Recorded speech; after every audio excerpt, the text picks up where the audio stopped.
ladies and gentlemen, this is Helen Nonsheed. Welcome to another edition of Track by Track. Today we're bringing you the Grille 15 on Ruinberg. Grille 15, a really good tank on paper. Not so much in actual game. Its soft stats are not as good. The lack of actual accuracy it's its greatest downfall. But it changes a little bit based on how kind of how you play. So you just kind of, if you can take that into effect, that's what you want to do. So try to account for that. I'll be completely honest. The Grille 15 is a very lightly armored tank. It's right out the Rumborsig, the Waffle Tractor. It's the Waffle Tractor E100's replacement.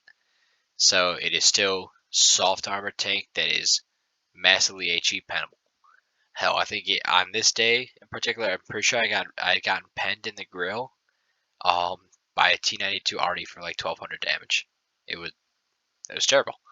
But this battle in particular, we're gonna see some good play, and you just want to think outside the box a little bit. I like to play this tank aggressive. You're gonna see that here, but without further ado, let's roll right into this. Grille 15 is however unfortunately bad and inaccurate it can get, still a fun tank to play, especially if you try to brawl a little bit with it. I think Ruinberg has actually been a very good map for the Grille 15 with me. And in this approach that I'm going to do here, as you'll see, is going to be very forward. But it's going to be really good at getting some crossfire. Now, I was in free camera. I want the fixed camera. I want you guys to get my view of the game here. Alright, so what we're shooting for is the E8, E9 bush area where you can hide up your tank a little bit.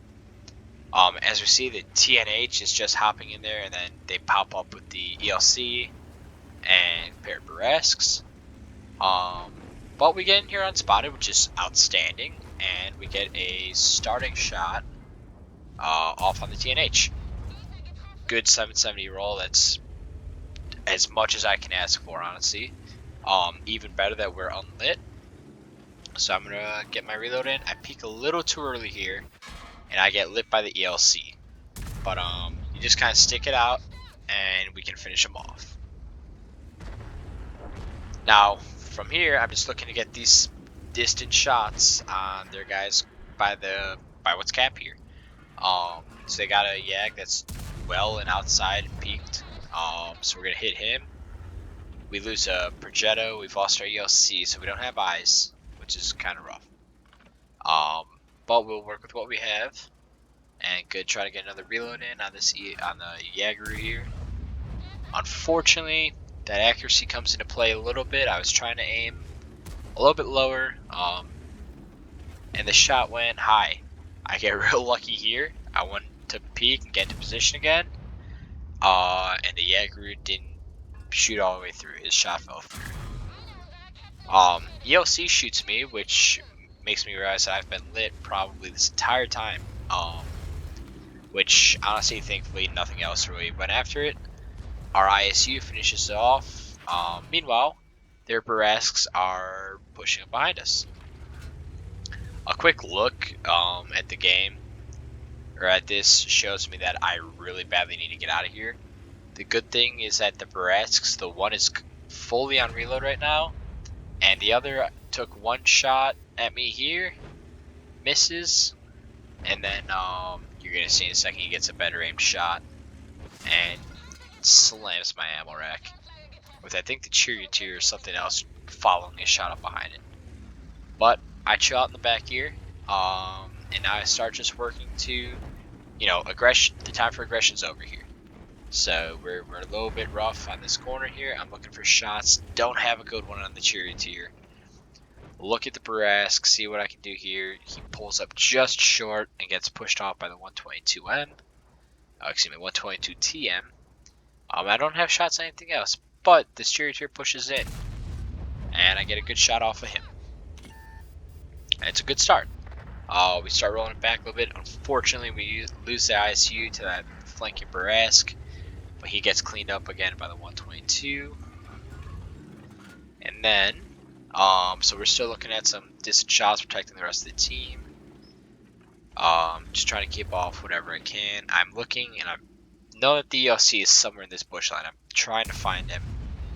I do take a blind fire shot, which a little ill-advised, because if they do push like this Progetto is right now, I don't have a shot ready for him. But my team's able to farm him down, and I'm going to be reloaded just in time to finish him off here.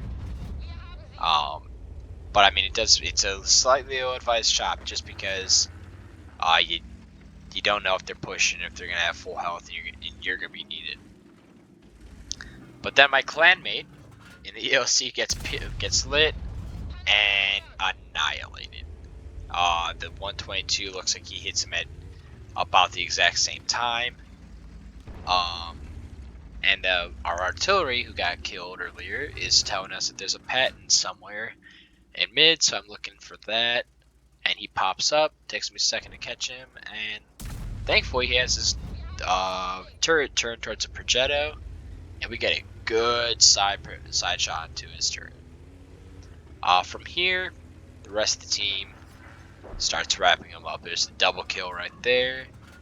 And at this part, the enemy team's doing, whatever they can, just get points this time. So their Torvon, their Grille, and even this unlit Barask right now, the one that was up here with us, they're all going to fall back into that little 1-2 line area where, if nothing else, they can at least get maybe a shot off, 2 shots off, to hold us back. So I'm just rushing into the fight, seeing if I can get anything else further on this one. And you do see the full health Grille there. Gets killed on the Luva. But in return is going to be absolutely punished by our FV 4005 in the second year. Then there he goes. That's an enemy Grille versus a high damage HE shell. That's one of the drawbacks of this tank. But something cool here. Somehow our team doesn't get this Torvon before I get there. Already slaps it, and I just roll in and get a nice finishing shot. And there you have it. A very fun Runeberg game where you take a tank that you would normally see as a sniping role the whole time. And you go a little bit more aggressive with it. It's something that a lot of people should do. You got to take the time to be a little bit more aggressive with TDs, even weaker ones like the Grille. As you saw, I got farmed about half health, which is rough. But we got our gun in the game. We took out that TNH right off the bat, and we helped to knock out the Jaeger with 2 good shells.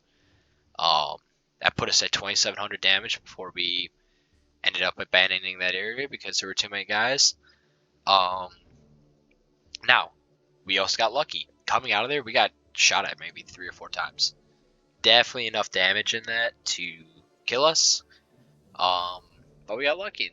There were some missed shots in there. They didn't see us early enough for it to actually count against us. And then we were able to get some extra, we got 2,700 off the bat, and we finished at a nice even 5,000. So we managed to stay alive and get that extra 2,300 damage in, cleaning up on enemy tanks that were pushing, trying to push the hell out of our 0 line. So as long as you're able to start batting clean up in a tank destroyer, you're doing good by the books. And yeah, that's really a good summation of the Grille. On a more open map, definitely stay back, definitely do the sniping. Because God, does it still work it totally still works as a sniper, just as long as you take, the couple extra seconds to try to aim your shot a little bit more than you think, honestly. But if you get something kind of weird, like a city map like this, where sniping lanes aren't as good, play aggressive. It might not always work out. It totally could have gone a lot worse for us. Especially if the enemy team was more aggressive looking up the lane. Because when I'm a South player, I would totally have taken the Grille directly to this little G2 spot. Let me.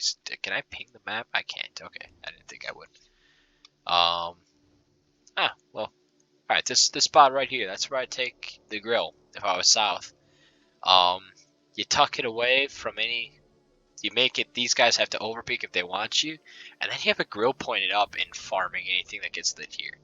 If they push in the middle, you just stay safe and peek a little bit safer, but you'll be okay. But that's the Grille 15, folks. That's track by track for this series. Thank you all if you're coming out and watching these. If you want to see a tank, if you're curious about what's coming up next, feel free to like the video, leave a comment. You can see a lot more games on my Twitch as well. The link is somewhere. It's on my YouTube actually, I think. And that's all, folks. Hey, once again, this has been the Launch Sheet. This is Track by Track. Appreciate y'all for hanging out there. Y'all have a good day.